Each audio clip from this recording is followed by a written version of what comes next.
what I was when I was your age. Already know about the cutthroat competition. You know the importance of hard work, perseverance, and vision, focus, self-belief, and etc., etc. So I don't need to talk about that. But after deep thinking, I zeroed down into two things that I can actually discuss about. These two things talk about chasing your dreams and actually living your dreams, which unfortunately nobody mentioned to me when I was starting out.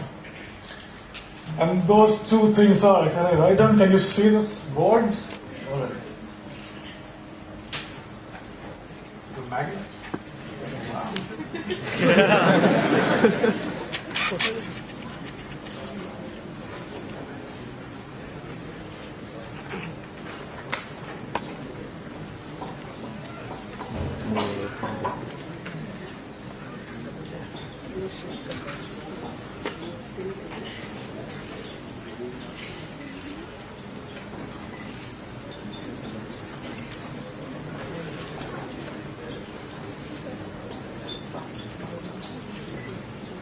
I always wanted to do this in front of professors, so I just...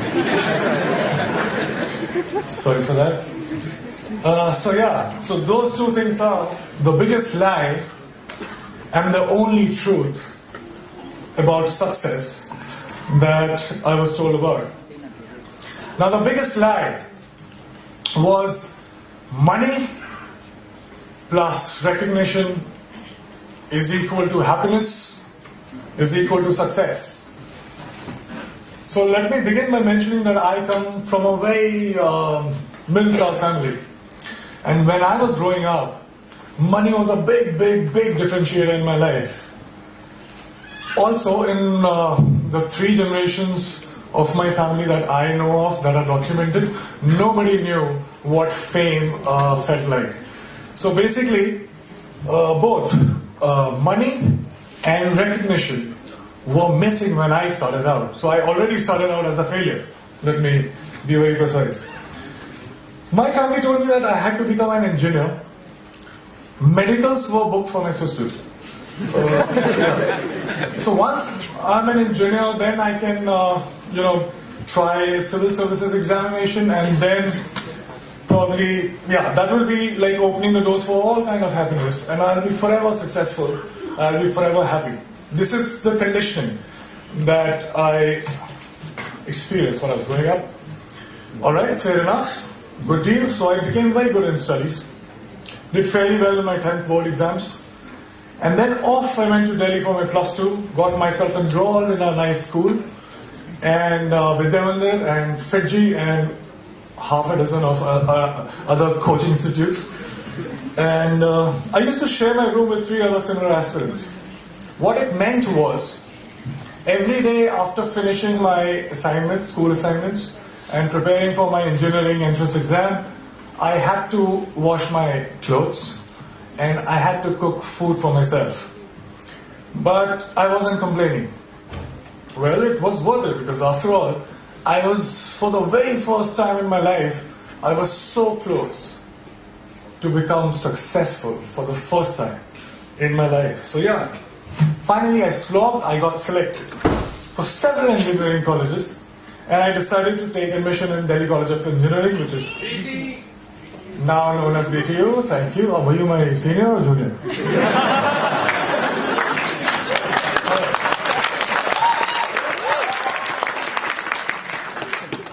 So there was a celebration like this in my family too. I could finally stop for a while and breathe, I was telling myself that, you know what, now you have made it. You should be happy because you're supposed to be happy. But it wasn't working that much. Something was missing. There was a void that I could feel. So I thought maybe something bigger was required. For some reason, incessantly, while the first 18, 19 years of my life, the future me was much happier, much successful than the present me. So I was like, alright, fine. So I was forcing myself. As I promised, I started preparing for civil services examination. and I was forcing myself to slog, but I was bored. UPSC exams were still far away. In the meantime, I thought of doing theatre, and I thought to learn dance because to counter the shyness that I still have, and also because there were no girls in my engineering college for some reason.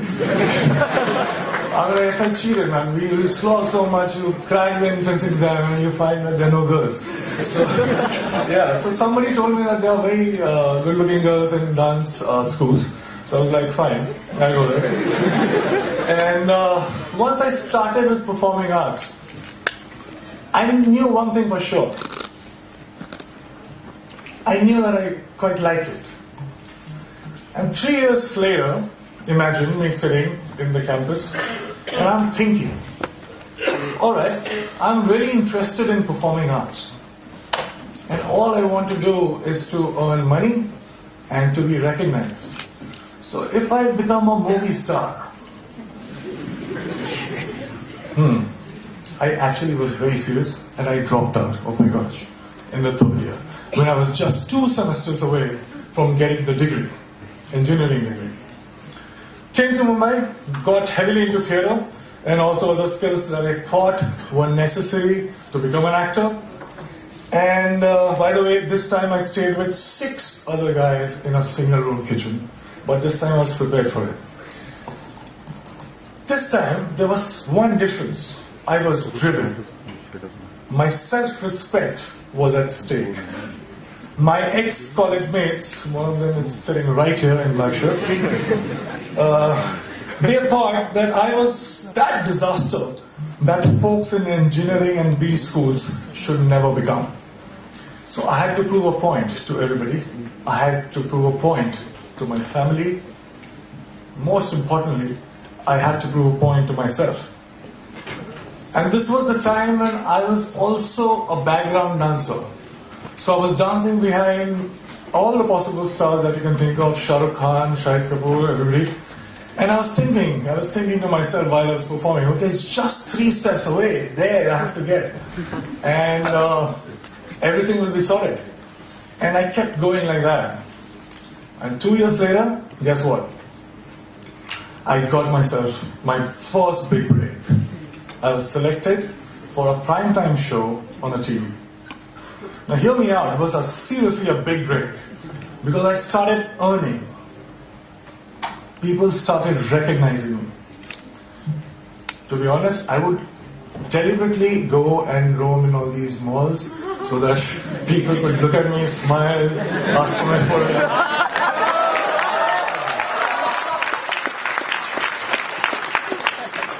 And I was watching myself on TV for the first time. You have no idea how it feels for somebody like me to, I was looking at me and I was looking at myself every day on TV. It was a big, big, big high. I also suddenly discovered that I actually had many friends. I'm like, who were absent all this while, but suddenly they popped up. And the show became popular. I was making good money to a point that money stopped being a differentiator in my life. And I was becoming more and more popular. Now I cannot go to all those malls that I was going all alone. So I wanted somebody to be with me, to save me. So you know what I'm saying? I bought myself my first dream house. I bought myself my dream car. And just a note to you as well. I was getting such female attention that my engineering college friends could only possibly dream of.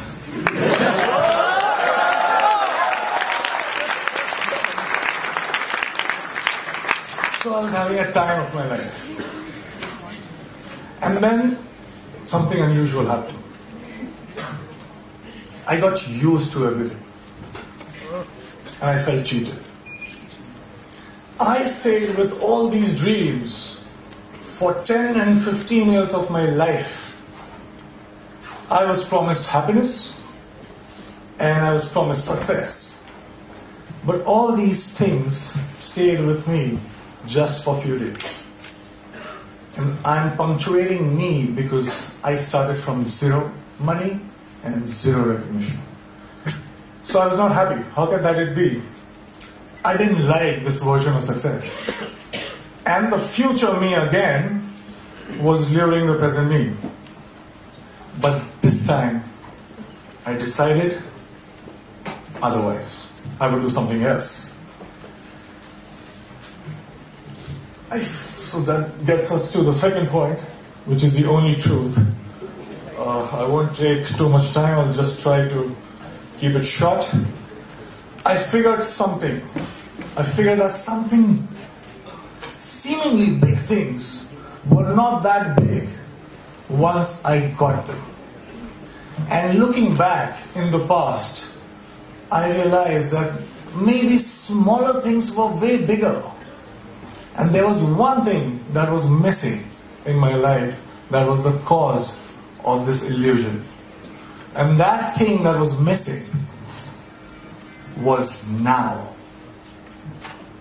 I was, all these years, I was obsessed about what's gonna happen.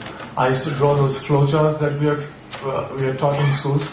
That if this happens, I'll do that, and 6 months from now, I'll be here. So I wanted to be in control. I was so obsessed about my future. I was taking the entire responsibility about the past. But all I was doing was frequently swinging from past to future, not living in actual sense. Well, I also figured that when I perform on stage or in front of camera, I'm so much excited. I am so much interested. I was paying so much attention that there was no room to think about future or the past.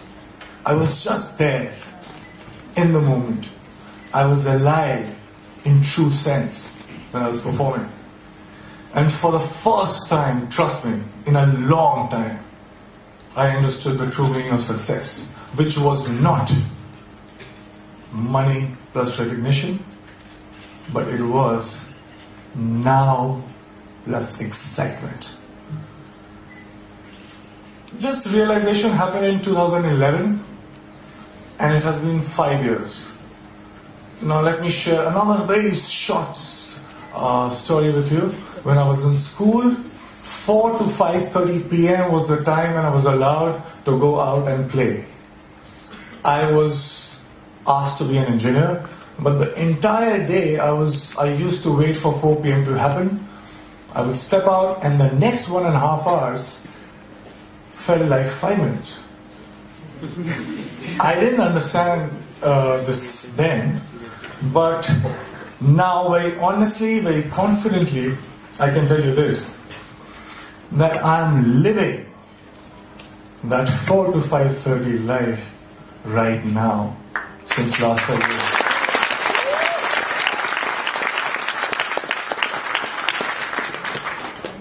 Cause and effects are not different.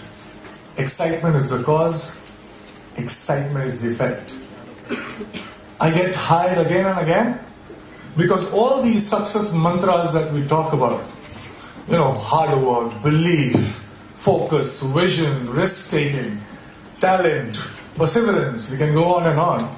But all these success mantras are now the side effects of the process itself. I'm so engaged, it commands my attention so much that there is nothing else that I can think about. So hard work doesn't feels like hard work. And there's nothing else that you can do but to persist. Talent you will cultivate. Vision you will get. Focus, there is no other way because it's commanding your attention so much. So here I am right now, 5 years down the line. Money and fame, although still could not earn back their reputation in my life. But let me show you one thing. I have much more of them than I had ever planned. And the best thing, my college, one of the professors who is very dear to me called me recently about asking me to plan this interaction with students, and I very humbly requested that can I get my degree back.